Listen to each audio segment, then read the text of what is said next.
BRICS यानी BRICS, Brazil, Russia, India, China और south Africa. प्रधानमंत्री नरेंद्र मोदी आज 16वें ब्रिक्स शिखर सम्मेलन में हिस्सा लेने के लिए रूस पहुंचे।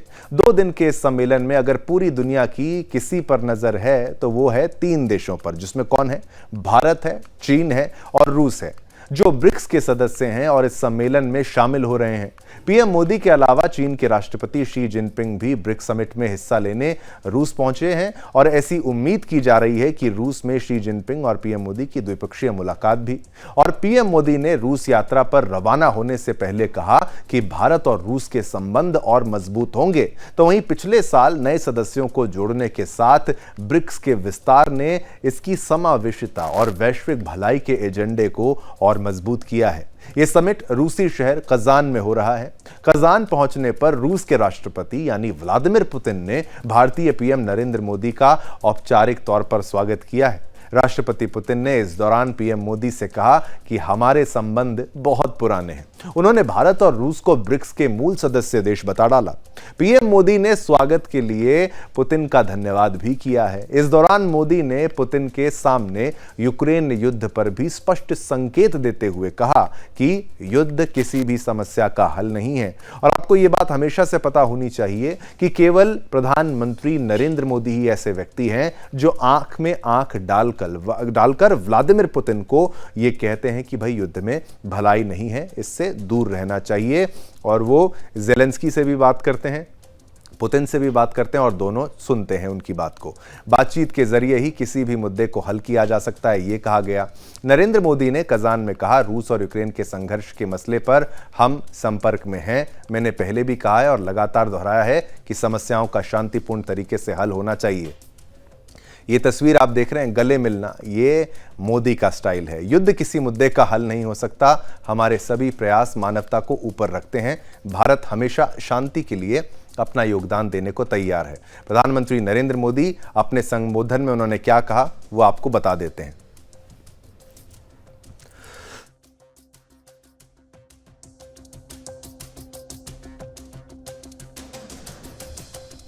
प्रधानमंत्री नरेंद्र मोदी ने ये गले मिलते हुए तस्वीर हमने आपको इसलिए दिखाई ताकि आप समझ पाएं ये शक्ति है भारत की। प्रेम से हम दुनिया जीत लेंगे एक दिन, ये हम जज्बा रखते हैं। पीएम मोदी ने अपने संबोधन में कहा, मैं आपकी यानी पुतिन की मित्रता और गर्मजोशी भरे स्वागत के लिए आपका आभार व्यक्त करता हूं। इस शहर के साथ भारत के गहरे और ऐतिहासिक संबंध रहे हैं। कजान में भारत के नए कॉन्सुलेट खुलने से ये संबंध और मजबूत होंगे और पिछले 3 महीने में मेरा 2 बार रूस आना हमारे करीबी समन्वय और गहरी मित्रता को दर्शाता है।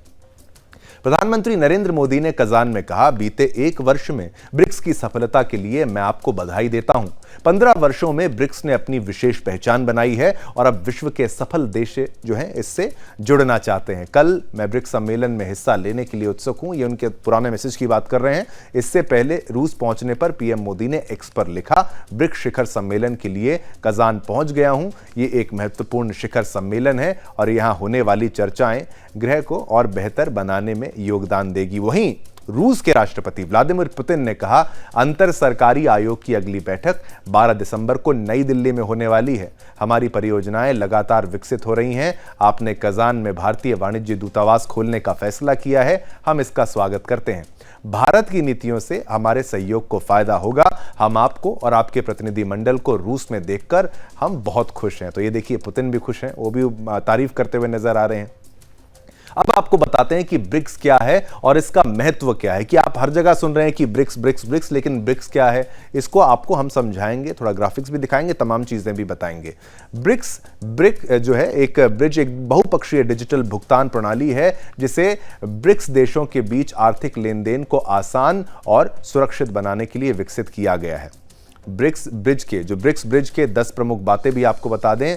स्वतंत्र डिजिटल प्लेटफॉर्म, ब्रिक्स ब्रिज एक स्वतंत्र भुगतान और निपटान प्रणाली होगी जो ब्रिक्स देशों को अपने वित्तीय लेन देन को बाहरी हस्तक्षेप और प्रतिबंधों से बचाने में मदद करेगी।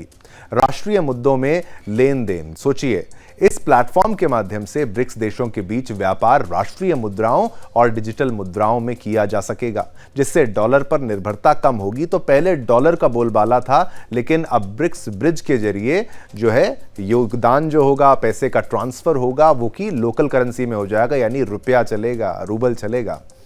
डिजिटल मुद्रा का उपयोग जो है ब्रिक्स ब्रिज के तहत सदस्य देशों की डिजिटल मुद्राओं का उपयोग किया जा सकेगा, जैसे कि रूस का डिजिटल रूबल, जिससे लेन देन तेज और सुरक्षित होगा। अब अंतर्राष्ट्रीय भुगतान का सुधार इसमें कैसे है? यह प्रणाली क्रॉस बॉर्डर यानी सीमा पार भुगतान को तेज और सस्ता बनाएगी, जिससे व्यापार में समय और धन की बचत होगी।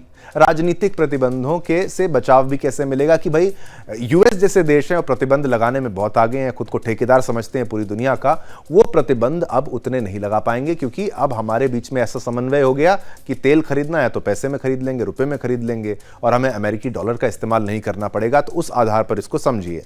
ब्रिक्स ब्रिज का उद्देश्य बाहरी राजनीतिक दबाव और प्रतिबंधों से मुक्त होकर स्वतंत्र रूप से भुगतान प्रक्रिया करने से, खासकर रूस के खिलाफ लगे प्रतिबंधों के संदर्भ में फायदा होगा। अब स्विफ्ट का विकल्प, ये प्रणाली जो स्विफ्ट जैसे अंतर्राष्ट्रीय वित्तीय नेटवर्क का विकल्प हो सकती है, जो वर्तमान में पश्चिमी देशों के नियंत्रण में है। ये स्विफ्ट का तोड़ है। वित्तीय एकीकरण, ब्रिक्स देशों के बीच वित्तीय एकीकरण को बढ़ावा देने के लिए यह प्लेटफॉर्म मददगार होगा, जिससे इनके आर्थिक संबंध और मजबूत होंगे।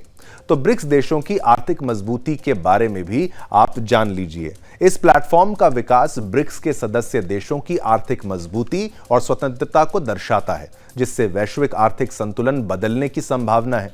अब ब्रिक्स सम्मेलन में चर्चा की भी आपको हम बात बता डालते हैं।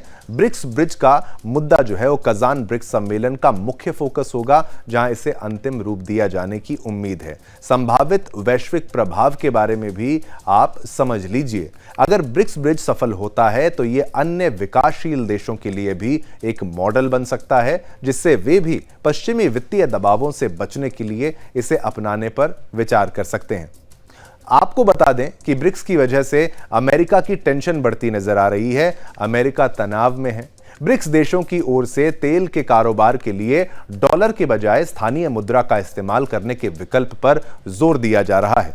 माना जा रहा है कि रूस के कजान में हो रहे ब्रिक्स शिखर सम्मेलन में इसे लेकर चर्चा हो सकती है। अमेरिकी डॉलर पर निर्भरता कम करने के विकल्प पर कई देशों ने सहमति जताई है, और इस पर अगर सहमति बनती है तो अमेरिका को बड़ा झटका लगेगा। दरअसल रूस, जो कि यूक्रेन युद्ध की शुरुआत से कई प्रतिबंधों को झेल रहा है, और चीन, जो वैश्विक स्तर पर अमेरिका के वर्चस्व को चुनौती देने की कोशिश में जुटा है, दोनों देश इस विकल्प को लेकर काफी सकारात्मक नजर आ रहे हैं। हाल ही में सऊदी अरब ने भी कहा था कि वह नई संभावनाओं पर बातचीत करने के लिए तैयार है। वहीं अटलांटिक काउंसिल के अनुसार वैश्विक स्तर पर अमेरिकी डॉलर भंडार की हिस्सेदारी 14% से अधिक घट चुकी है, और ऐसे समय में अगर ब्रिक्स देश डॉलर की बजाय स्थानीय करेंसी से व्यापार का फैसला लेते हैं तो इससे अमेरिका की टेंशन बढ़ सकती है। तो अमेरिका को परेशानी हो रही है, टेंशन हो रही है, और ये जो डर है, ये परेशानी है, ये अच्छी है। चलिए, इस खबर पर पोल के माध्यम से जो प्रश्न हमने पूछा वो भी आपको बता देते हैं। ब्रिक्स करेंसी से बूस्ट होगी इकोनॉमी, 93% लोगों ने कहा हां, 7% लोगों ने कहा ना।